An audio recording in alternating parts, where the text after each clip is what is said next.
Ketamine swapped for salt as smugglers exploit Europe loophole in booming market. Now, this is some Ocean's 11 stuff, and it's actually pretty clever what they've done. I ain't even mad. The customs officers at Brussels airport were stunned. They had opened crates in the back of a lorry, expecting to find a ton of medical ketamine. But somewhere on its journey, the white powder had been switched for salt. Now, usually what they do is they ship ketamine and say it's salt. It's totally salt. Don't touch it. Don't put it in your food. I remember it's totally salt. What they've done is just, I'll go into the article, it's really clever what they did. After zigzagging hundreds of miles across Europe, the contents of the consignment had been verified 5 days earlier by customs officers at Schiphol Airport in the Netherlands, ready for its road trip to Belgium. But somewhere between Amsterdam and Brussels, the ketamine had vanished. The authorities believe most likely into the black market, replaced by the salt and freshly forged documents. While it is not known where the drug ended up, I mean, I'm pretty sure we all have a good idea, and no one responsible has been caught, this case shows the increasingly elaborate methods crime gangs are using to traffic ketamine across Europe and into the UK. They exploit its classification in some countries as a legal medicine. I mean, it's horse tranquilizer. Like, I'll tell you a method that they use, right? By transporting it across multiple borders to confuse the authorities. Consignments then disappear and are illegally sold as a hallucinogenic drug.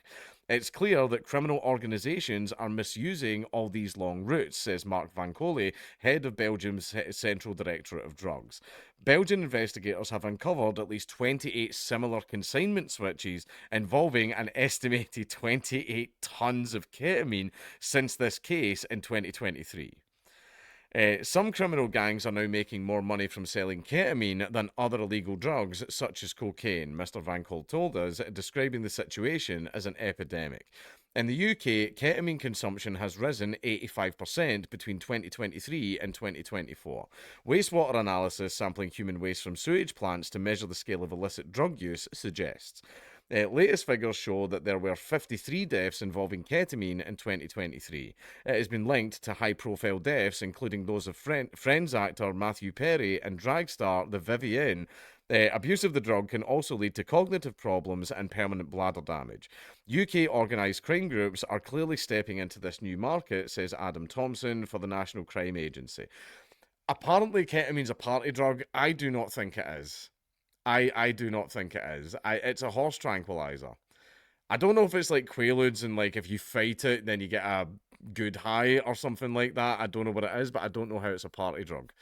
Also, and this is just a little PSA for anyone out there that likes their powders and their substances, you cannot take ketamine if you have asthma. You can't. It will kill you. It will kill you if you've got asthma. So don't take it. There was an incident. I don't know if I should talk about this because I know people that knew the guy. Um, I didn't know him. That were just very, very tangentially related. But basically, there was a gentleman who, at a very popular music festival in Scotland, took ketamine. Now, he just took it, and the people that gave it to him didn't know was that he was asthmatic. Right, he had his usual like zombie mode, which you get when you're on ketamine, and he went, "I'm going to go for a wee lie down in my tent." So then his friends went in and tried to talk to him, and he wasn't moving, wasn't responding. So they're all like, "Ha ha, mate, he's in a pure K hole, mate, ha ha," and like they started laughing. They were teabagging him, they were drawing dicks in his face, they were doing all of that stuff because what they didn't know is he was actually dead. And they had to come into the campsite and wheel his body away in a gurney with fucking dicks drew in his face. What a way to go. But yeah, that was a thing that happened. But still, ketamine, just a PSA out there, you're all adults and you're all free to make your own mistakes. However, do not take it if you have asthma or breathing problems, you will die. But anyway, UK organised crime groups are clearly stepping into this new market, says Adam Thompson from the National Crime Agency. The challenge for European law enforcement agencies is compounded by the fact that ketamine is used as a vital legitimate anaesthetic in hospitals and veterinary clinics, as well as being a popular illegal recreational drug. Phylon 4 Investigates has examined how organised crime groups are exploiting this dual classification. In countries such as the UK and Belgium, ketamine is classified as a narcotic. But in countries including Austria, Germany, and the Netherlands, it is regulated as a medicine, meaning it faces less scrutiny during its import and transit. It starts off being produced for those markets and exported from countries like India, said Mr. Thompson, but then it's diverted by organised crime groups into illicit supply. And there's the route there.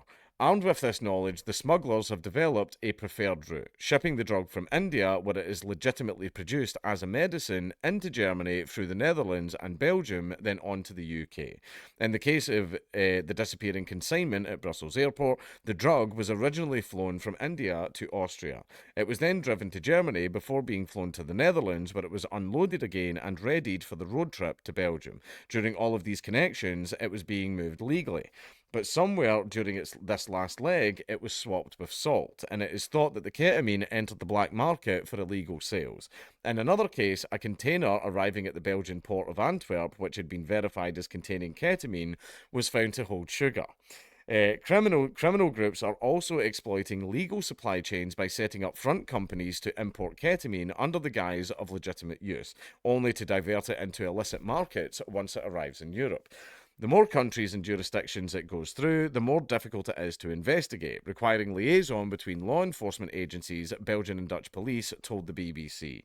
It also helps disguise where the front company, an import company which obtains a legitimate license, is based. I'll go into it at the end, a little clever thing that they used to do. Obviously, they've changed up their tactics, but I'll tell you a thing that they used to do. The criminals will put all kinds of steps, companies in different countries in between.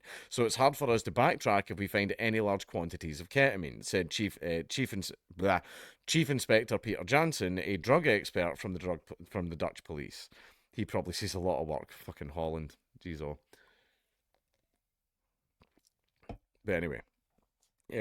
Germany, Europe's biggest importer of ketamine, bet it is, has a huge pharmaceutical industry, so large consignments are less likely to raise suspicions.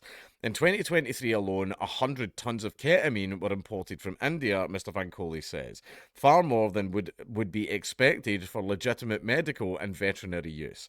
Between 20 to 25% will be necessary for legal purposes and not more, he told us. It's tons and tons and tons that disappeared in criminal routes.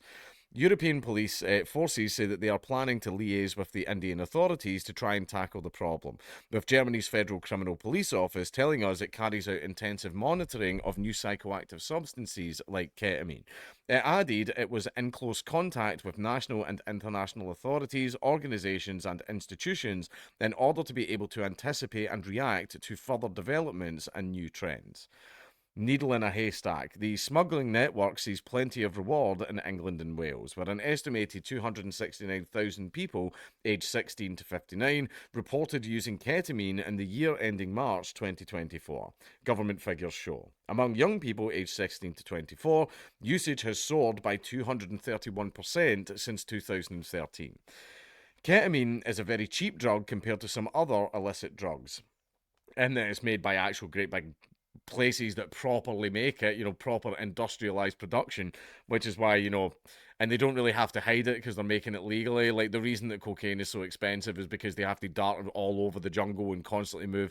They're basically not plantations, but the little brewing places where they make it keep getting blown up by the Colombian military and stuff like that. It's just a thing that happens. Whereas ketamine, there's factories all over the world producing the stuff, so yeah, they don't really have problems with production like cocaine has. It's sold for about £20 a gram at street level compared to £60 to £100 for cocaine. Now, there you go. That's why. The drug is being smuggled into the UK through two main routes: concealed in small parcels sent by post, or hidden in lorries and vans arriving via ferries and the Channel Tunnel, the NCA believes. With hundreds of thousands of parcels arriving in the UK, only a small percentage are spotted. It's very easy to hide that needle in the haystack, Mr. Thompson added. In Belgium, some criminal groups are using Airbnbs to store ketamine before sending it through to France to the UK by cars, lorries, or trucks, according to Mr. Van Coley. In one case, somebody reported as suspicious a group of men who were moving IKEA boxes into a van. The vehicle had been hired, which meant the authorities were able to track its prior movements back to an Airbnb and stayed in Belgium. There they found 480 kilograms of ketamine along with 117 kilograms of cocaine and 63 kilograms of heroin stored in a garage. 8 British nationals were eventually linked to the case and prosecuted. As ketamine use continues to rise and trafficking methods grow more inventive, authorities across Europe are calling for greater international cooperation. It's a responsibility of agencies and countries across the globe, Mr. Thompson warned, to think about this. So, what they used to do was they would just basically get a vet. They would just basically get a vet to order the stuff, and the vet would then sell it on to them. The police got wise to that and started very closely monitoring vets. Right, so then what they would do is horse farms. Horse farms obviously have a use of ketamine. Sometimes they do their own veterinary work and everything. But then the police get wise to that as well and started monitoring the horse farms. So what they do instead now is they still have vets, they still have horse farms, they still have totally legal and not just front company like medical research places who then order the ketamine. They order the ketamine from foreign places, and then all they have to do is basically pay off the fucking truck driver. By the way, see them into truck drivers that are like, I don't know, like whenever they get searched and coke and all that stuff gets found on their, I have no idea, like that, man, and they can never really prove that the truck driver knew about it, so it's a bit sketchy. But what the drug dealers will do is just never use that truck driver again, because he will get searched every single time he goes through a border now. But basically, what they've now done, it seems, is they still have their vets, they still have their front companies, they still have their horse farms who are ordering the ketamine, paying off the driver to like stop. They then switch it with a bunch of salt and they take the ketamine to the black market. And then by the time it reaches like the front company then can then go, we ordered our ketamine and it didn't arrive. Like, that's got nothing to do with us. And the police can't fucking prove that. They can't prove, like, why would I want to be robbed, guy? So yeah, it's clever. It's a really, really fucking clever way of doing it, but hey, that's the problem. Any time the police plug one hole, the drug cartels will find 6 others.